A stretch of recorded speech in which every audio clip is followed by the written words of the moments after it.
Podcast, an Imperial Assault podcast for 2022 and beyond. This podcast is hosted by the IACommand YouTube channel and sponsored by listeners like you through Patreon. If you want to support IA content in 2022, head over to patreon.com/IACommand and become a patron today.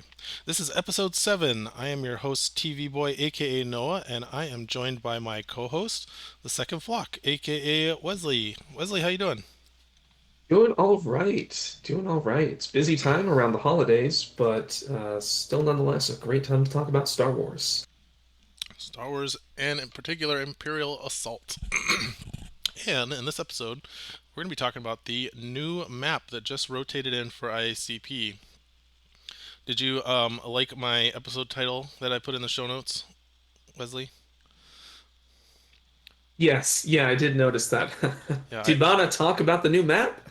yeah. Tibanna talked to you about the new map. Anyway, so Hmm. Tibanna Bestman Tibanna facility is the new map.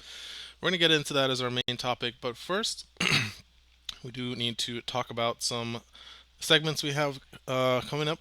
First, I'm going to get into the community updates here and let you guys know what's going on in the world of Imperial Assault. Community updates. So this week, not a whole lot going on. We did have a map rotation for ISCP on the 14th, which was Moss Eisley back alleys rotating out of competitive play and bringing in Tibanna, Bespin Tibanna facility. We're going to be talking about that on the podcast as our main topic, of course. Um, we've been taking a little break from our free tournament series, but I'm hoping to get that restarted probably on December 17th is what I'm looking at for the tournament. So look forward to that announcement for that date. Probably check out Slack or the main website for that soon. And I have some stuff cooking under the surface that I'm not quite ready to show off yet.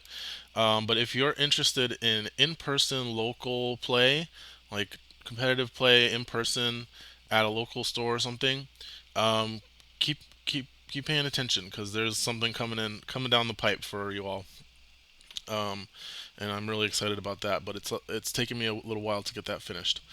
And then finally, I do want to say a big thank you to my Patreon supporters. Without you guys, this all of this would not be possible or continuing. So a big thank you to Jessica, Robert, Loop FZ, Derek, Benjamin, and Sean. And if you want to help support the channel, you can go to patreon.com/IACommand, and every tiny donation you give helps. If you want to support the channel for free, subscribing, hit that subscribe button when you're on YouTube, leave a comment on the video, hit the like button. All of those things help to support the channel, help to boost the channel to other viewers so that people can see what's going on in Imperial Assault and that this is not a dead game. All right, let's get back to the discussion. Okay, let's move right on to comms chatter, where we talk about comments we've gotten on an episode or any fan mail or communications you guys have sent our way. And if you want to have your question answered or comment read on the air, leave a comment on YouTube on this video or send an email to icommand01@gmail.com. So this week we got a couple of really nice comments, positive comments on our data breakdown episode and our last episode where we went over the season 7 metagame data, which was a small sample size, but it was interesting nonetheless to see what people were playing and how things were doing. And Turu commented, I could listen to this all day. I'm glad you broke your promise not to get into individual cards' win rates. And yes, I did break that promise, and the episode would end up going way too long. So, going to be keeping an eye on the clock this time. And then Chris Dembinski said, great video. He talks about he's probably the player playing Yoda, and that he wanted to call out that this is a small data size. So even though there's, well, let me read the comment. On the other hand, limited data sets only reveal so much reliably as you state. Just want to reiterate that. So yeah, and he said thanks again for your admirable dedication to the community, and so I just want to call that out. Great comment by Chris there. Totally agree. It's a small data size. What did you do? You have any thoughts on that episode, Wesley? Yeah, there was a lot. We went into a lot that episode. We did. We got carried away there. I can't help myself. I'm such a stats nerd for stuff like that, especially for like competitive games. I just love looking at the high level stats of like what's going on. Yeah. Honestly, it got me to have a drive to try and play some of these units that I didn't see get as much love as I had expected. hmm Yeah, it's cool to see what's getting played and what's like being kind of neglected that you would feel like, that's weird. Like you think people will be playing this, and then you want to like legitimize it, or what do you call it? Um, Right. Bring it to the forefront. yeah. Okay, well that was our community comms chatter section. Let's talk about some games we played. Wesley, I think this is going to be on you because I think I already talked about my last game I played, which was my top four against Morgan, which is going to be going up sometime this week when this podcast episode gets posted. It'll probably be up or going up soon. So I haven't played any games because I'm not in the current competitive league that just started about a week ago. Well, I have to say, I'm a little bit behind on my own Swiss we have going on in the league.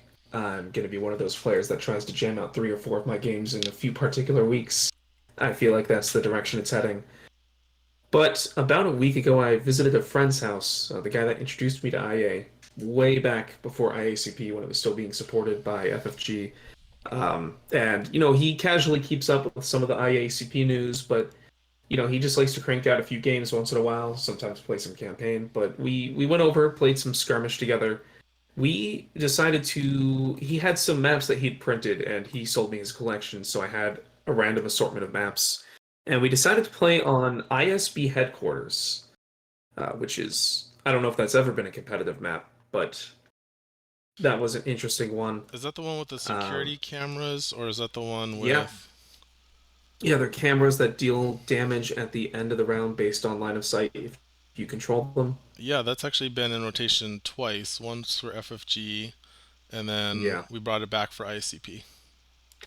Yeah, so like I said, my friend had a collection of maps printed on like this, not poster board, but some kind of banner material and cut them out to individual sized maps. And I think they were based on viable, somewhat competitive maps or just fun casual maps. So we went with ISB headquarters and we had played on this one once or twice before. He decided to go with a season 7 Luke Jedi Knight list with Ahsoka, but he also wanted to try out Han Solo, so he threw in Han and Jin. So he had half smugglers and half Force users. And what was interesting is during the map setup, I did not realize that there were doors down the center hallway, and I thought that there was line of sight from one deployment zone to the other. And so I deploy everything super conservatively because I'm afraid of Han shooting 8 or 9 spots down my way and just destroying my list. And then when I was about to let him start deploying, I realized there were doors, and I was like, wait, I need to do over here. This is all wrong. Um, but like I said, he was playing Han, Jin Odan, and then Season 7 Luke with the Heir to the Jedi, and Ahsoka with some support units. And I had decided to run Imperial HKs, double HKs in Imperial, with Emperor Palpatine and General Sorin to give extra buffs and attacks. Uh, this was something I saw during the playtest period and thought was extremely powerful. I just did not see anyone using it during our stats episode and decided to give that a try. So it was fun. The first round, I was playing super conservatively, basically hidden my deployment zone as I was afraid of his Luke using some movement cards and just running up and destroying anything, and Han getting end of round attacks. And by the end of the first round, I was set up in a good spot to have an HK open the door and blast at Han in the second round. My opponent did play some good cards, but I think a lack of experience with some of these units and the fact that he doesn't play as often kind of led to him not making optimal use out of cards like On the Lamb. So like I did shoot him, and he did have an On the Lamb, and he decided to run and hide with Han and did not go for the return fire, and I was able to capitalize on that. Even more so though, when he finally did jump in with his Luke, he killed one of my HKs. Then I turned around and shot him with an HK and used Soren's ability to spread his surges to nearby droids to stun Luke. And then with the second HK, I think I turned around and stunned Han Solo. And, his figures all being white die. There was he was not getting much luck with the dodges. The one time he rolled a dodge on a very important, I think it was a Han attack that was going to do like 7 damage to Han. HKs can re-roll those, so I had him re-roll. He rolled his only other dodge of the game, and then that's when I played Tough Luck. So Oh, that particular match did not go well for him. Yeah, he was able to take out an HK, but I think clustering together and making him come to me did turn out to kind of overwhelm the way that he was trying to learn these units and use them. But we decided to do a run back on Kashyyyk Station, and we both decided to switch lists. And I don't know if you're familiar with Kashyyyk Station, but this one has a couple of interesting missions, and it was getting kind of late, and so I said, you know what, this is probably our last game of the night. I've never seen anyone use this map. Why don't we run both missions at the same time and just go crazy with it, because it's casual anyway. And so this time, this one has two terminals that are in the middle of the map. He had a rebel list again and brought R2, which was kind of unfortunate because he had trouble getting to the terminal. It's like 10 spaces away from his deployment zone. But both missions are very focused on controlling the terminal to either get VPs or have these security droids or ammo stations turn around and shoot your opponents if you control the corresponding terminals. I went in with my Scum Force user list, which I have used quite a number of times, and he went in with deciding to drop the smuggler side of his list. He just doubled down on Jedi. I think he was playing Jedi Luke, uh, Leia, of course, and then I think he had Mara and Davith. So trying to use those super powerful command cards, but not being able to get R2 next to a terminal for a round and a half, and then it being contested by the time he did, kind of led to him not having command cards, which he was pretty bummed about. I felt pretty bummed myself because with Leia and Davith, I also helped him realize he should put in some spy cards, and I got strat shifted when I had 7 cards in hand, early round two. The interesting thing is, in the end, I did wind up winning this match, but I would say in the middle and end of round two, he had taken out like 3 of my attackers, and he still had 3 of his left. And I just basically had Shyla and a few support units. Somehow Shyla was able to survive a few extra attacks and turn around and I think finish off Luke Skywalker, and that's when he conceded.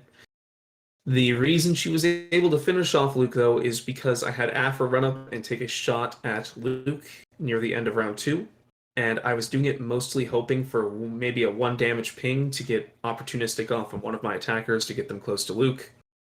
And she wound up max rolling and dealing like 5 or 6 damage to Luke. And my friend looked at that and said, like, how is this possible? how how did you just roll like 7 damage on a Luke Skywalker from this 4 point unit? yeah, sometimes they do that. So in the end, we had a good time. So wait, did you Yeah, say you played? sometimes. Oops, let me adjust my mic. Did you say you played both missions at the same time? Yes. So let's see. I'm looking at the map right now. Each figure within 3 spaces of one or more hostile weapon placement suffers 2 damage, and each player gains 4 BPs for each weapon placement he controls. Interesting. Yeah, this is an interesting one. I think we've talked about this map. The terminal being so far away from the deployment zone is a big sticky issue for this map in terms of like competitive play. And it sounds like your friend came up against that issue. I actually think round one, he could have moved R2 up to the terminal and not gotten a scomp round one, but could have gotten it round two. The issue is seeing that I think he used Gideon to help get R2 along the way, and that was his plan. Seeing that, I had Terran Malicos throw a boulder like across the entire map, just to put a rubble token by that tree of blocking terrain to basically make R2 take an extra space to get to the terminal, which is one space is too many for him to reach it in one round. Yeah, that's pretty good tech. Because yeah, you can technically R2 can reach the blue terminal with a Gideon bonus movement, and be able to scomp round one. But the problem is then your R2 is like just a sitting duck and gonna get hit with pot shots, by your opponent's To be list. clear, my friend was in the green deployment zone. I don't know if that changes that. The green deployment zone. Or the deployment zone with the grass. Oh, And okay. the interior one was the one I had. So that is the blue deployment zone on this map, because I'm looking at Hmm. a black and white picture with the Right. colored tokens. But yeah, even there you can go 1, 2 with Gideon, and then 1, 2, 3, and you can actually scomp link. So either deployment zone can do that, but Interesting. it's rough for the R2 player because usually your Yeah. terminal's pretty protected on most maps. Yeah. Before we started either of our games, I pulled out a different map that had snow tiles. And I think it was a nuclear fallout kind of mission. I don't remember the map itself, but it was like you have to grab these tokens and then run inside and bring them to the one terminal on the map. And I was like, okay, this looks weird and cool, and we're playing a casual game. This looks fun. And then my friend said, but I just built this list with R2. Does that mean I just wasted this deployment? I was like, okay, we'll play a different map. See, and that's my. I always argue this whenever we talk about what maps to rotate in. Like, we'll Hmm. bring up different maps and I'll be like, guys, that doesn't work because the terminal, you can't reach the terminal with R2. And it's like, if you have one map in rotation, this is my argument. This is not the steering committee's position. This is my personal argument. If you have one map in rotation that you can't reach the terminal in round one, then R2 is unplayable. Like R2D2, it literally becomes unplayable because if you get that map, you've wasted 3 deployment points basically on this do nothing figure that only can move 3 spaces. And that would be really bad for the rebels as a faction to not be able to have a functional R2D2. It's one of Yeah. those things that's just like ingrained into the faction and part of what balances the faction. Like each faction has their own kind of overpowered staples that are like foundational pieces. They're not the figures that make each list feel different. They're the like foundation that you build the list upon. And if you knock that out from underneath the rebels by making that by not having each map be functional for R2D2, then it's a big problem. That's my I personal can agree with belief. that. Some I people don't believe that, but I do kind of think that Rebel High Command in some instances can help with that, but I can see it not being good for a competitive environment. That's a trickier question because if it's one out of three maps, then do you bring R2 to win two-thirds of your matches, or do you do something you think is inferior to get a similar effect? Um, you would when we were have to picking play. maps, I said, why don't you just switch to Rebel High Command? You get your cards anyways. And he's like, well, then I'll have less deployments. And I Yep. was like, okay, well, we'll just pick a different map. Yeah, you would have to bring Rebel High Command in a rotation set like that, and then Rebel High Command is Mhm. just inferior to R2D2 on almost all fronts, because you're getting one less activation count on round one. You are drawing your card at the end of the round instead of at the start of the round, which is when R2 Mhm. usually activates. So you're usually down one card compared to if you have R2D2 each round. Um, and the one bonus point is it's 1 point less. So that's why you see it sometimes in some lists. Is just like sometimes you just don't have enough space for R2D2, but you still want that card draw. So you bring Rebel High Command to save points.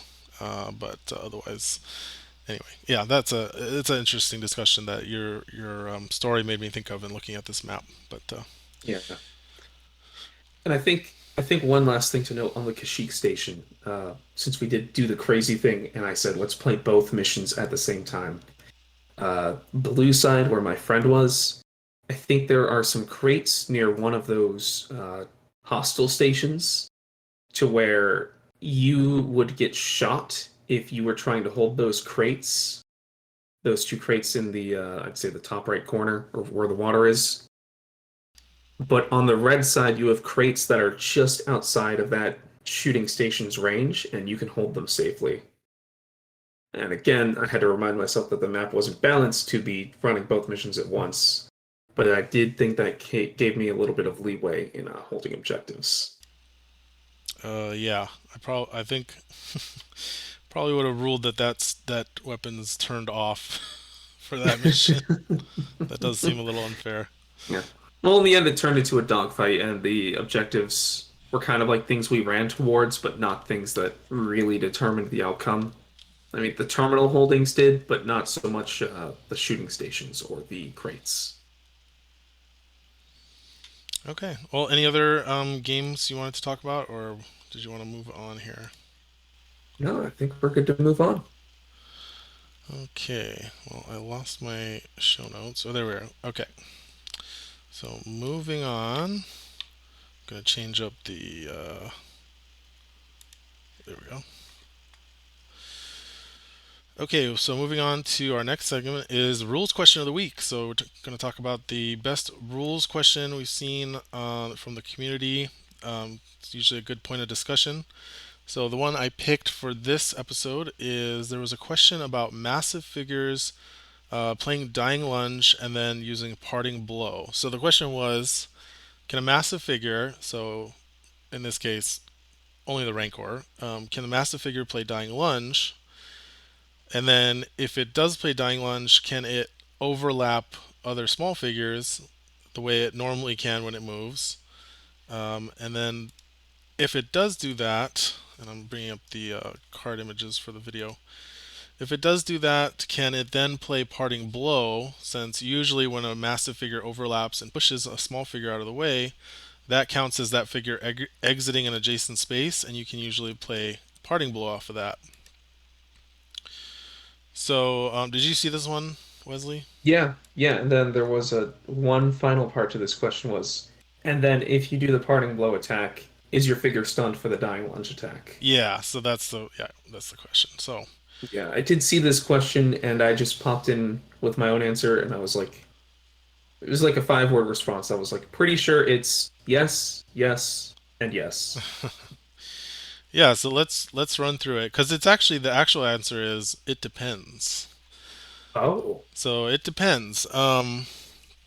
What it depends on is if it's the massive figure's activation and if that massive figure has already overlapped something.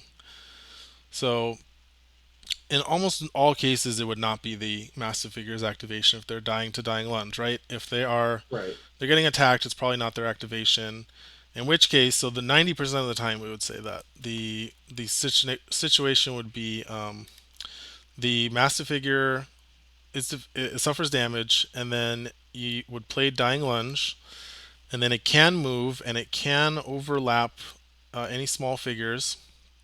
And the rules are for massive figures, if you move and overlap small figures, those figures get pushed out of the way. So then what would happen is those figures would get pushed out of the way, and then that would trigger Parting Blow. Parting Blow would result in an attack, and this would be while the movement part of Dying Lunge is resolving. So you do the Parting Blow, then you become stunned, and then the problem is you go back to finish resolving Dying Lunge, and then you move into then perform a melee attack. Well, you're stunned, so and you got stunned before you started performing that melee attack. Because normally, if you are performing an attack and you get stunned mid attack, you don't stop attacking. But in this case, you got stunned before you started doing the attack for Dying Lunge, and I think that's what you had said in your answer, Wesley. So Right. the depends part is if it's the Rancor's activation and they already moved and overlapped, the rule is once you overlap small figures with a massive figure, that massive figure can no longer move during that activation. So if you then died during that same activation, let's say you got hit by a return fire or something, and then you tried to play Dying Lunge, you would not be able to move at all with Dying Lunge in that case. So that's a corner case that I thought was worth mentioning. A lot of people forget or don't know about that rule that once you overlap during your activation, you can't move anymore, even if you were to move by like external means.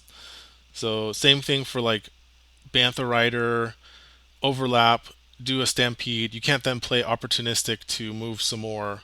Um, you can only do that if you're doing movement outside of your activation, because then that whole rule doesn't apply. I didn't realize that only applied during your turn. It's during the activation. Right, during Uh, your activation. yeah.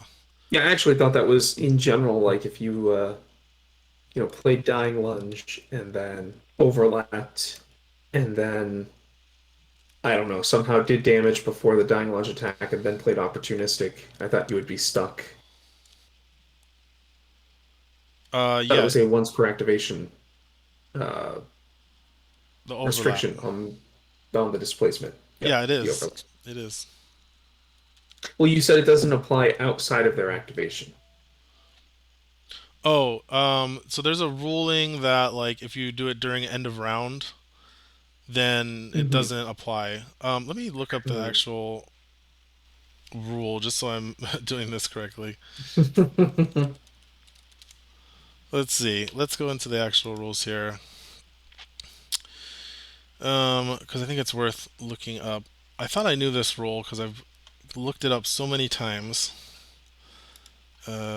Rules, You know it enough for 99% of cross use cases, which is reference, good. massive. Okay, massive. Here we go.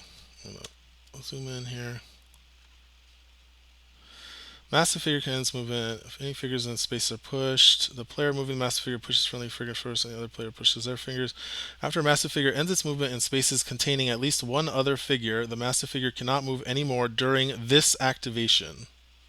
Hmm. And then there was an FAQ about doing like Junlin Terror. So that's that command card that lets you Hmm. move out like at the end of the round. Which is, let's see, massive. Looking up rules on the air because I am dedicated to getting this right. I do not want to put incorrect information out there. There is a note in policies about this. What does it say? It says, after a massive figure ends its movement in spaces containing at least one or one other figure during inactivation, start of round, or end of round, the massive figure cannot voluntarily move anymore during that activation, start of round, or end of round. Oh, it says during that end of round.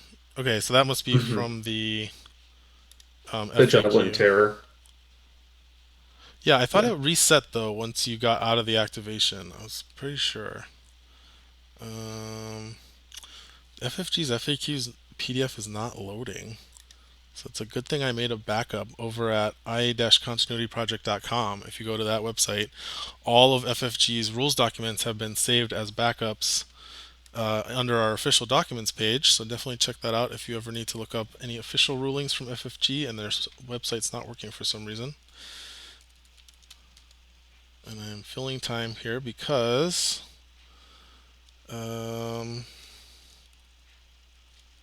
come on, where is it? Okay, here's from FFG. Can the Bantha Rider, or any massive figure, end its movement in spaces containing other figures multiple times during the end of round step?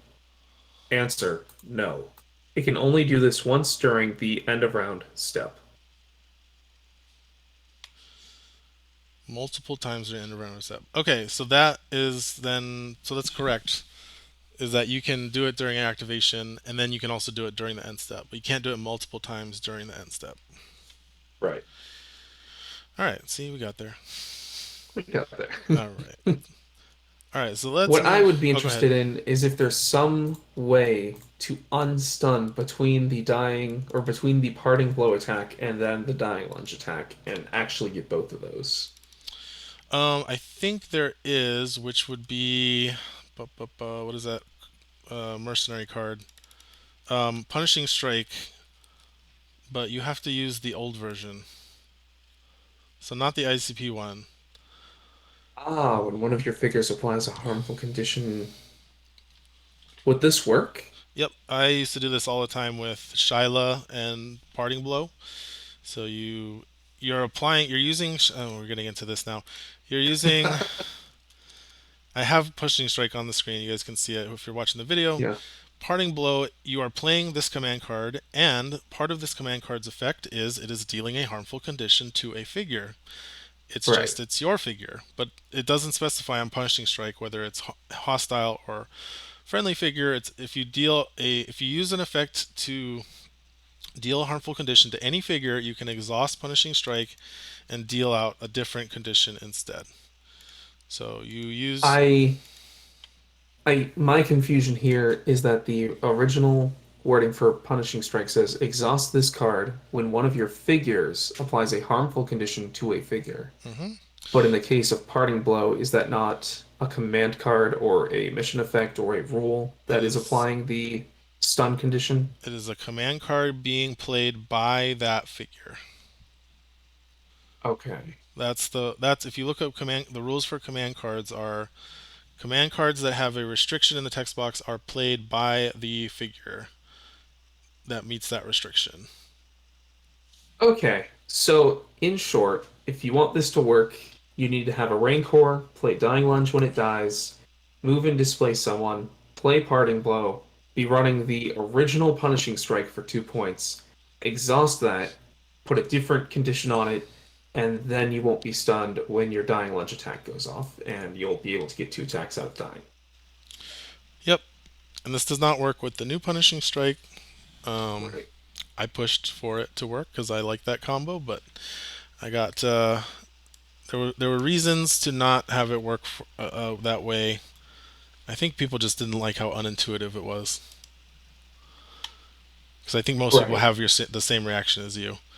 Um, so you need some in-depth rules knowledge to understand that interaction. Okay, are we ready to move on? I think we are at our main topic. Yep. Yep, we got a little bit in the weeds on that rule question. I know, as we do.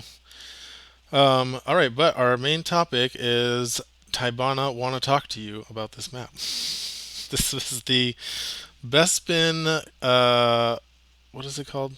I keep forgetting what it's actually called. Bespin. Bespin Tibanna facility. Thank you.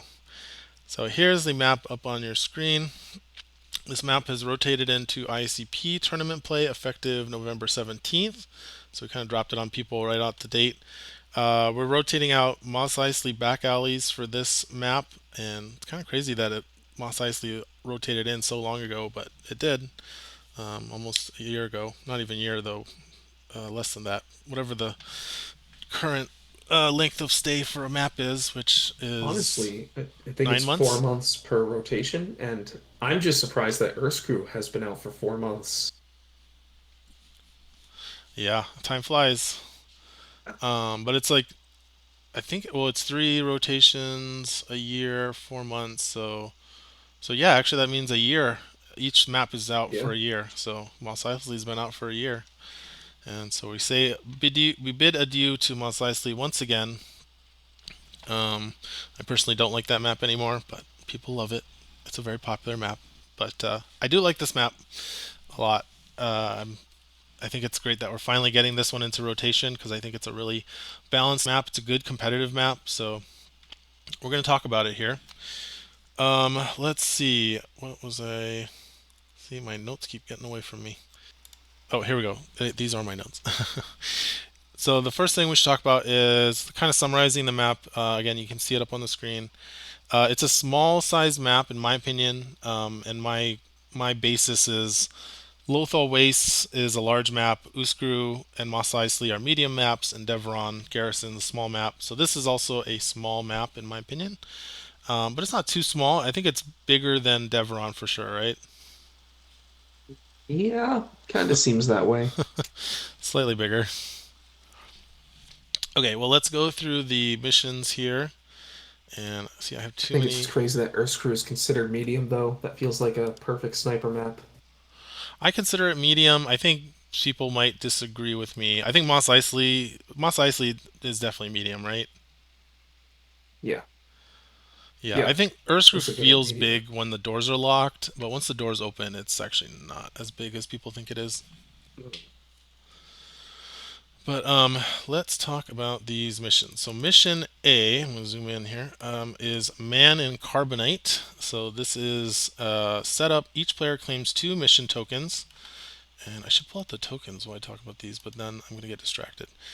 So they pull out 2 mission tokens. When a hostile figure is defeated, his opponent may choose to place one of his mission tokens. So like this one. Um, Place one of his mission tokens in that figure's space. The defeated figure is unconscious. Then it says each figure a player controls can retrieve his mission tokens, so the ones that replaced your opponent's figures. A figure carrying a mission token can interact with the carbon freezing chamber, which is this 2 by 2 square down at the bottom of the map, to discard the mission token and score VPs equal to the figure cost of the corresponding unconscious figure. And then I'm going to read the other one, and then we'll get into some of the rules stuff about these missions that are important. The next one is Mission B is Strategic Reserves. A figure can retrieve a Tibanna gas reserve, which you can see are these tokens up here. At the end of each round, each player determines the total figure cost of each of his figures on or adjacent to the carbon freezing chamber. Again, 2 by 2 space at the bottom of the map. The player with the highest total is operating the carbon freezing chamber until the end of the next round. So what does that mean? Well, the player who is operating the carbon freezing chamber is considered to have 4 additional VPs for each Tibanna gas reserves his figures are carrying. So what that effectively means is, as long as you are controlling the carbon freezing chamber, then your VPs will go up based on how many of these gas tokens your figures are carrying. But that at the end of each round, it will change. So if your opponent is now controlling the chamber, you no longer have those VPs that you had, and your opponent will now count as having them. So it goes back and forth. It doesn't build up like it does in most missions. So let's see. Going down here. Okay, so let's talk about some important notes here about figure costs and what that means. So both of these reference figure costs. In the case of the Man in Carbonite, whatever the mission token that that figure drops when it's defeated and then can get picked up, you score that based on the figure cost of the figure that died. And it's important to note that figure cost is not affected by attachments. So in the case of something like Darth Vader, I'm just pulling him up here.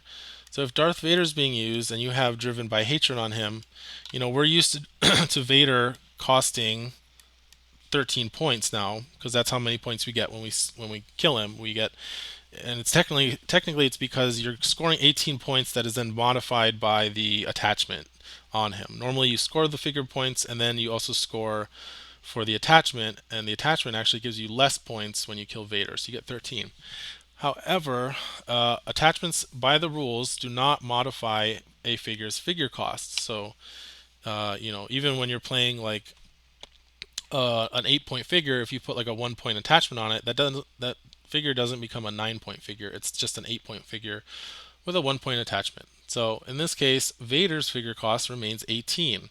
So if for some reason you decide to put Vader down by the freezing chamber and he gets killed, and then your opponent is able to score him by dropping him off at the freezing chamber, they will get 18 victory points.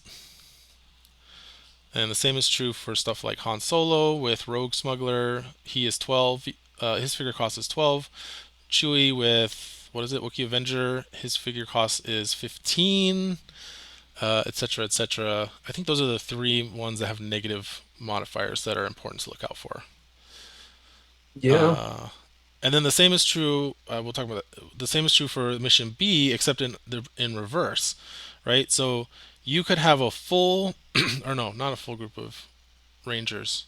No, yeah, let's say Rangers. You could have a full group of Rangers all controlling the freezing chamber, um, but Han will. Well, I guess Han will tie them. Who should we use? Chewie, who is normally like 11 points with his attachment, right? I He have will a actually knock on my beat door. them. I'll be back in a second. Okay. Sorry. Yeah, I'll just keep talking. So Chewie will be 15 points. Uh, he's a 15-point figure. He will actually beat them for control of the carbon freezing chamber when it comes to end of round, like checking end of round for control. So that's really important to note. I don't know if it's going to trip people up, but it's something that people should be aware of.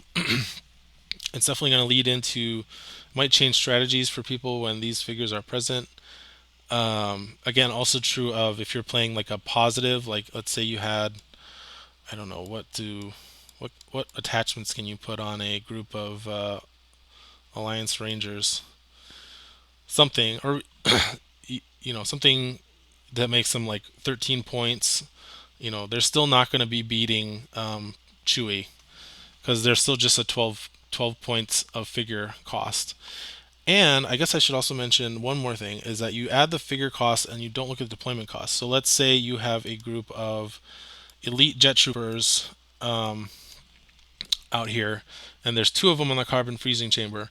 You have 8 points controlling the freezing chamber, not seven, because again, you add the total figure cost of each figure. So in this case, the jet troopers are figure cost four, and there's two of them, so that's total eight. And you don't look at the deployment costs. You only look at the deployment costs when you're dealing with a single figure group. That's when, okay, this number up here in the top left, that's their figure cost. So hopefully that wasn't too confusing. All right. Well, hopefully Wesley will let me know when he gets back, and I'm gonna move on here, and then we'll let him comment on that if he wants to. Um, let's see. Oh, I put a little secret here in that the secret to strategic reserves, which is the B mission, is that it doesn't matter. Controlling carbon freezing chamber doesn't matter until the end of the game.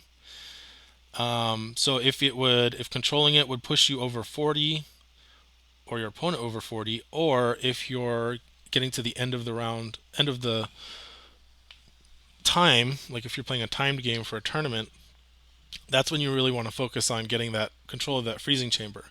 Because those points you get from it are ephemeral, they are not permanent. So, again, that's important to note. The other thing to note is you can't spend VPs that are you have from strategic reserves. So let's say you haven't gotten any kills yet, but you count as having victory points based on strategic reserves. You can't spend those for things like Jabba the Hutt or Black Market. You can only spend kill points. So this actually is kind of a rough mission for scum lists that are using Black Market or maybe Bib Fortuna. If you're going to use that, you might want to consider bringing First Strike in your list to give you some VPs to be able to spend. Because you can't spend VPs that are not permanent, according to the FAQ.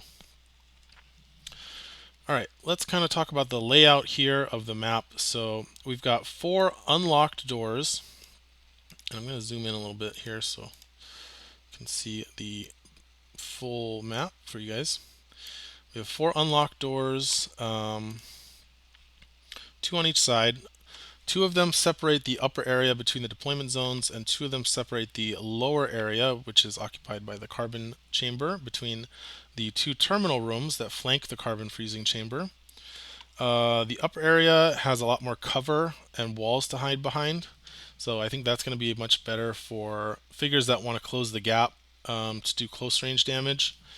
Whereas this area right here is a lot more open, so if you're playing a long range list, you are probably going to want to be fighting in this open area a lot more, fighting from your terminal side. Let's see. The carbon freezing chamber, this yellow room, there's only one gas reserve token there, so if you're playing that side, the majority of the gas tokens are in this upper area up here. And so what you'll probably end up doing is you're trying to control the room.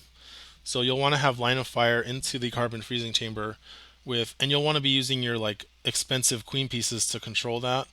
And then your smaller figures, your cheap figures are going to be up in the north area picking up gas reserves. because you do need to spend an action to retrieve those that cost an action. Regarding terrain, there's very little terrain on the map actually, as far as like blocking and difficult terrain. There is some impassable terrain in the carbon freezing chamber. The chamber itself is also impassable. You can't really see it on this picture, but these green lines are overlaying some dotted red lines, which is impassable terrain. So you can shoot through it just fine, but you can't move through that. You have to go around it, which is honestly not that big of a deal. It doesn't really obstruct your movement that much either. Um, let's see. And then again, these impassable terrains right here. I guess I should show you guys here on the video. These are at the north end of the room of the carbon freezing chamber. They really don't block movement that much because you're going to be usually starting here if you're coming from the terminal room. So you can go 1, 2, 3, 4 versus if those didn't exist, it would be 1, 2. Yeah, it's really not that big a deal. If you're coming down from the upper area, they can kind of restrict it by 1, 2, 3, 4 versus 1, 2, 3, 4. It's about the same though. So really not a big deal. You don't get that means you don't get a whole lot of advantage from being mobile on this map compared to other maps. So that's good to keep a mind on. Hey, Oh, I hey, you're have back. returned. Yep. I Just was had just. a little scare. Looks like the 5-year-old had left the door wide open. Oh We my. have pets. Okay, I hope everybody's But okay. everything's good. Okay, good. Yep. Everything's good. Okay.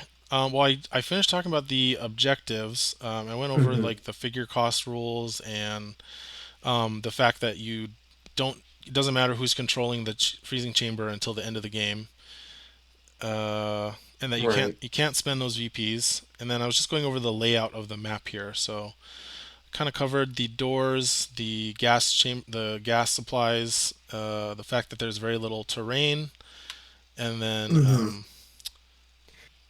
I think I just So, finished the terrain section. so I was gonna say, for the Tibanna Reserve, so a figure like Darth Vader only counts as 13 points towards control here instead of 18. No, No, it they counts count as as 18. 18. Sorry. Yeah, yeah, Ooh. Ooh. So it's kind of like a buff in one mission and a nerf in the other mission for these figures based on their rebalanced costs with the yes, attachments. yeah. Specifically the ones that have those negative modifier attachments, which I think are only three. I think it's Chewie, Yeah. Han, and Vader. Yeah. Because IG is still at 12 points. He has a 0 point attachment. Right. And then the other thing I went over was that if you have like jet troopers, those are 4 figure points each. So if you have both two jet troopers on the freezing chamber, you actually have 8 points total, not 7. Yeah. So again, attachments don't change anything, and it's based on the actual figure's cost, which is either for a one unit, the one cost on the card, or for multi-unit groups, just whatever the sub count is, even if it doesn't add up to the main count. Exactly. So I just went over terrain, which there is very little, and then I was going to talk Yeah. about deployment zones here. So that's always kind of an interesting question with a new map: is which how balanced are the deployment zones, and is there one deployment zone that's better than the other one? Um, so I'll kind of go through my notes that I wrote here, and then we can talk about it. But they're both pretty much symmetrical in terms of the layout. They're both equal distance from all of the gas reserves, or at least the ones that are closest to each side. And then they're both equally distant from that single gas reserve that's in the carbon freezing chamber. So there's no advantage to one side or the other in terms of the gas reserves. On mission B, the layouts are pretty much the same. So there's a few things I've noticed looking at this map. So for the red deployment zone, you have this nice little back room here, which is just perfect for putting Jabba into. It's not easy to shoot at from the opponent's side of the map, which is not true for the other side. If you put Jabba here or back here, and both of these two middle doors are open, the opponent can just snipe at Jabba from their side of the map pretty easily. So that's nice for the red deployment zone.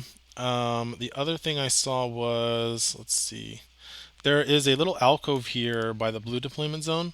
This does not offer any defensive advantage for the blue side because it doesn't go deep enough to hide in from the red deployment zone, it actually offers more of an advantage towards red because if they manage to push into the blue deployment zone side and get here, they can shoot down into the terminal room without having to break line of sight or give put their figure in line of sight. So they have a one-way line of sight attack from this spot right here into the blue room's deployment zone or terminal room.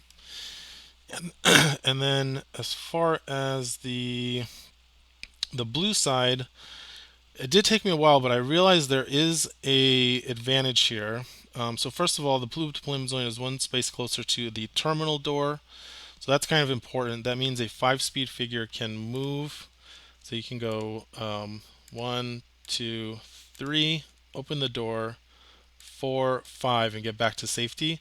That's not true of the red zone, but you can do it with Gideon. So you can go 1, 2 with Gideon, and then 1, 2, open the door, 3, 4 with a 4-speed figure, and you're back into relative safety here. But that is something to think about with you're going to have to use your Gideon movement if you do want to open that terminal door. Now, you might not want to, honestly. We'll get into that later. And then finally, I don't know if a lot of people noticed this yet, but this blocking square. Are you looking at the map? You have a map up, Wesley. I'm looking on the show notes, but I don't see a blocking square. So in the bottom right terminal room, there is a square Hmm. of blocking terrain. Okay. So that square is interesting because you can actually stand, if you stand directly underneath it, you have Hmm. really good line of sight, and I should bring up the line of sight tool here, but you have really good line of sight into the middle of the map from there, and you cannot be attacked from the opponent's side of the map. They would have to move up to stand next to the carbon freezing chamber to be able to take a shot at you. Um, Here, let me move this over so I can show everybody what that looks like on the podcast, on the video at least.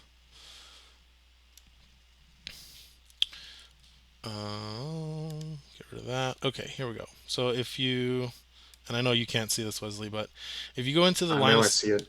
if you go into the line of sight tool, the nick-hansen.github.io/ia-line of sight, and I'll link this in the show notes because I think this is a really important tool to use whenever there's a new map that drops. You want to use this and like figure out what the good spots are to hide your figures. So if you look at this tool here, the green squares are the squares that this figure can both see and be seen by. The blue squares are the ones that can see this figure, but that figure cannot see themselves. And the yellow ones are the ones that the figure can see, but cannot see back to that figure. So if you look at this, you see there's a ton of yellow here in the left side going into the opponent's terminal room. And specifically, I believe it covers their terminal. Let's see. Yeah, it fully encompasses their terminal.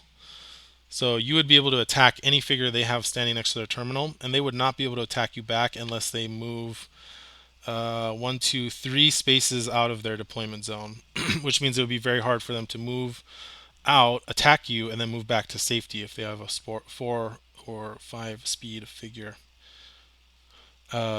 So yeah, I noticed that. I thought that was really interesting. So that's something to take note of. If you are on the blue deployment zone and you think you're planning to fight from your terminal room, that is something to take note of, especially if your opponent has like Han Solo or something. But Yeah. Yeah, and you covered how the blue side also has a one space closer run to the gas chamber. I think they're actually equal distant from the gas chamber. 1, 2, 3, 4, 5. 1, 2, 3. Oh no, you're right. So the blue chamber is one space closer to the gas chamber. Yeah, because you're Um, talking about being one closer to the door and then moving back, but that gas chamber is an equal sized room. yeah.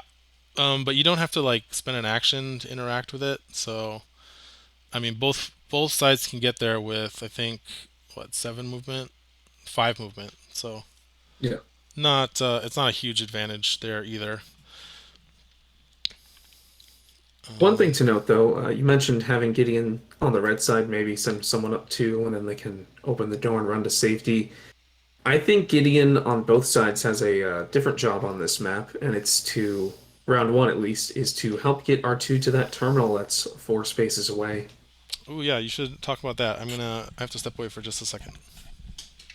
Yeah, so I know earlier in this episode we spoke about missions with R2 being useless if he takes too long to get to a terminal and different viewpoints on that.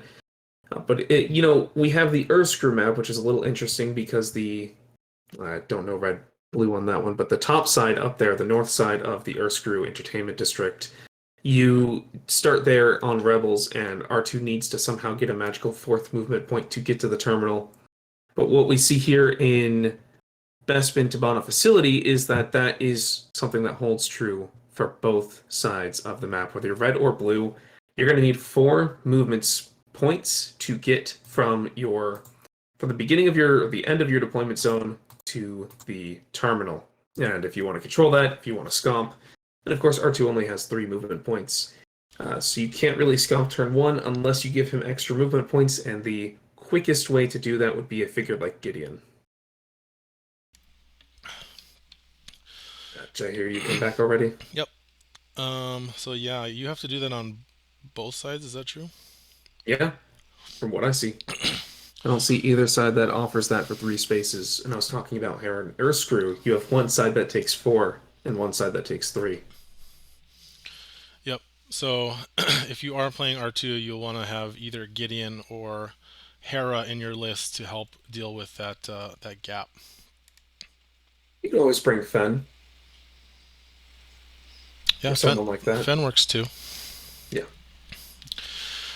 Okay, going back to the notes here. All right, so some strategy discussion. Let's talk about that. Um, Queen pieces we kind of already talked about, but in particular for strategy, you're going to want to keep your queen piece as far away from the freezing chamber as possible. Basically, this whole room is like a no-go if you're playing Han or especially Vader or Chewbacca. You're going to want to keep them up here. And that's, of course, for the man and carbonate, right? The Manning Carbonite, yes. For the other one, they're actually really good in the freezing chamber. Although the only problem is you're exposed if you're down there. That's like the easiest area to attack. Mhm. So you kind of want to choose your spot, and really you want to play defensively and keep that figure alive because they're going to be so critical in the end game for making sure that you have uncontested control of that freezing chamber, and only you are able to get the VPs from holding all the gas reserves. Right. Um, I think it's interesting how the two different missions interplay. That one of them, your queen pieces are good in one spot, and one of them, your queen pieces need to be as far away from that as possible. But I did want to confirm for Man and Carbonite, it is an action to pick up that mission token, correct? yep, it is. So, and actually, I think so. Can retrieve a mission token. So retrieve is always an interact to retrieve. That's part of the rules.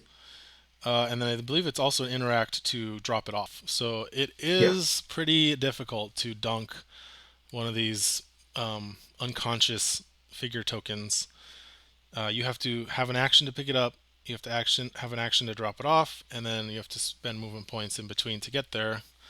So that was part Is of it our time we discussion too. see a rise in alliance smugglers in the meta? Yeah, I wouldn't say no to that. I mean, they're really good on the other missions too. Hmm. There's a lot of missions that are. I mean, they're not good on priority target, but they're good on everything else. Yeah.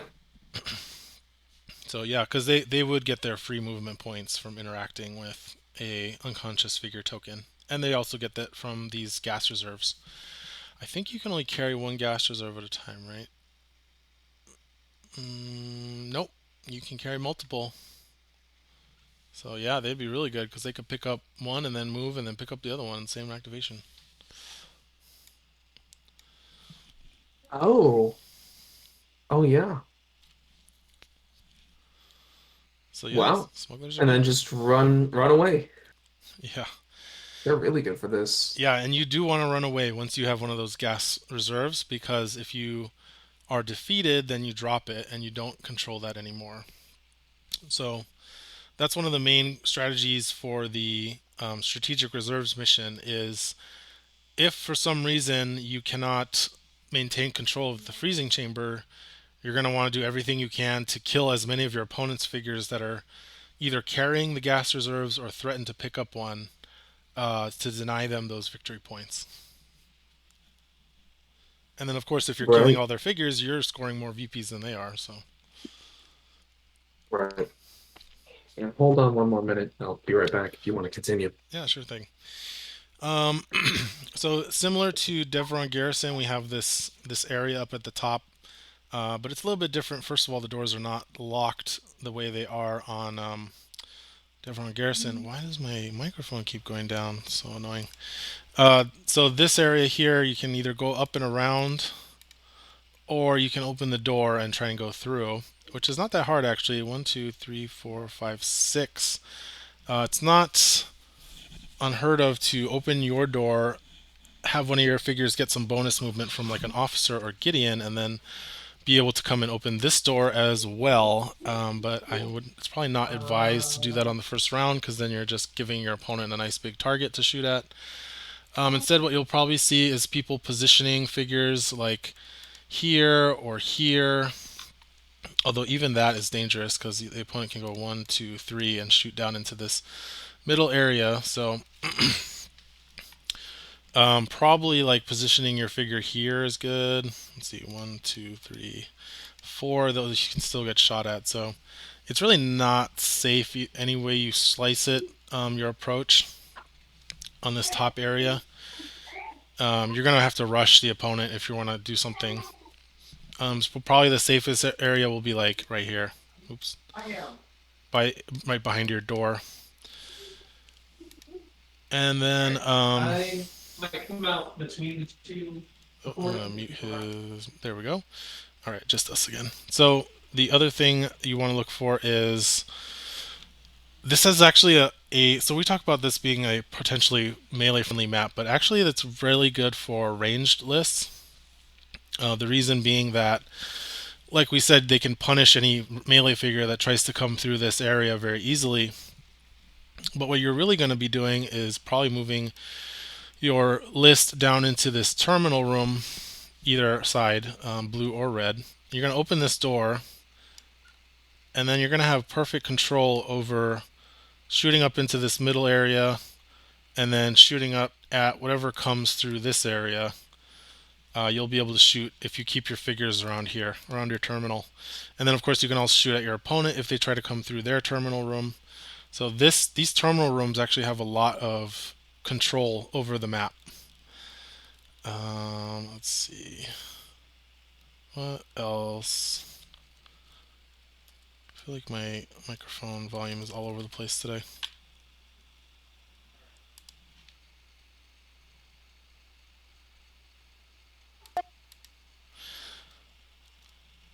So kind of moving on here. I think that's kind of all I have to say about this map. Hopefully, Wesley, when he gets back, will have some more to say as well. I sure do. Oh, there you are. And I, yeah, apologize for all of these interruptions, but Oh, that's fine. kids in the house, things happen. Yeah, so I did want to say, I think in one of the earlier episodes we filmed of this show, I mentioned a map that I had played on when I started getting to IACP, and I think I played Troopers as one of my first lists with a friend before I joined the online community. And I remember there being some carbonite stuff going on in the middle, and you had to freeze a person in carbonite. And in my head, I was like, yeah, there's no way this could be a competitive map. There's like points flying all over the place. Like you get a victory point, you get 10 victory points. And turns out, no, this is that map that I played on. And looking at it again, I see how it's more balanced. I just remember at the time recalling it as being something wild. Like, and it kind of is. You can kill someone and get an extra 8 to 10 VPs. That's a very swingy thing. And the other mission is, you have 12 VPs one round and you lose it the next round. Yeah, And I see how it's fair and balanced and competitive now. But I guess at the time, with the limited experience I had, I was like, wow, this is a lot of going on. Yeah, I think it's one of those maps where it's like if you don't know what you're doing, and that, I say that like if you haven't looked at the missions and come up with a plan and understand how you're supposed to play it, it could probably seem pretty wet and wild with especially if you're like if you put your Vader or whatever down in the freezing chamber and didn't think about the consequences of leaving him there and leaving him there for your opponent to easily score, or Yeah. if you're not paying attention to the gas reserves until like the very end game and your opponent scoops up like three of them and you like, oh, I forgot to put somebody on the freezing chamber, and your opponent's like, okay, I have 12 VPs extra now, I win. It can probably be pretty crazy, but I think once you like just play it, I think it's very easy to figure out how to play it optimally, and then it's like it solves for that issue. I do think Hmm. I do think mission B will actually be much more of a wild card mission. Like I think that mission is gonna end up being like I thought I had it, and then this crazy thing happened, and he killed two of my gas reserve figures, and that, or he double moved his this guy over here instead of shooting like I thought he would, and all of a sudden I was short down VPs at the end of the round. Like that's gonna be kind of lead to some crazy stories. I think the carbon freezing one is like, oh, that carbon freezing chamber is where my opponent gets 18 VPs for my Vader. I'm not gonna put Vader over there. Solved. Like continue mission as normal. Yeah, yeah. And then delivery system is, oh, I want to control that system second or third round near the end of the game. That's where I put Vader. Solved. Exactly. Yeah. Well, and even yeah, that's true with delivery system. The Vader is gonna have easier time on there if he is played correctly though. Like you do have to, like I said, pick your spot with Vader, because if you put him there too early and you're controlling the chamber for no reason, then it's like your Vader's just gonna die, and then you're gonna be in bigger trouble. And I'd just like to point out that as of now, half of all competitive deployment zones in IACP, you cannot move Scomp without extra help on round one. Yep. So definitely bring Hera and Gideon in your R2 lists. I mean, Yep. I think we saw in one of our games with Adam's list, he didn't have either, but he did have R2, and I think it cost him not having that extra card. Yeah. Yeah. And don't forget your urgencies or even your fleet footeds. They can come in handy here, and that's a good card overall. Yep. So I think we kind of covered it. Like, I don't think this is a super complex map in terms of positioning. That one little square on the bottom right was the most interesting thing I found in the line of sight tool. Yeah. But Yeah. uh, Think that's it.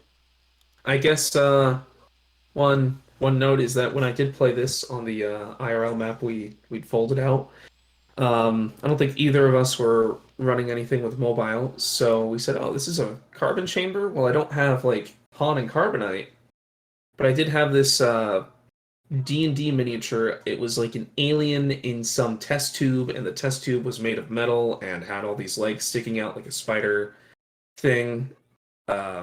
And I just stuck that there, some kind of like test tube with a creature in it. It was a pretty similar thing to some kind of chamber where people get stuck in. nice. Yeah. Okay, well, I think that's going to wrap it up for now. Thanks everybody for watching. If you want to leave a comment, that helps the channel out a lot. If you want to check out the Second Flock's content, he has a YouTube channel. Wesley, did you want to plug your channel? Of course, I will post a link in the description. I think you just plugged it for me. All right, sweet.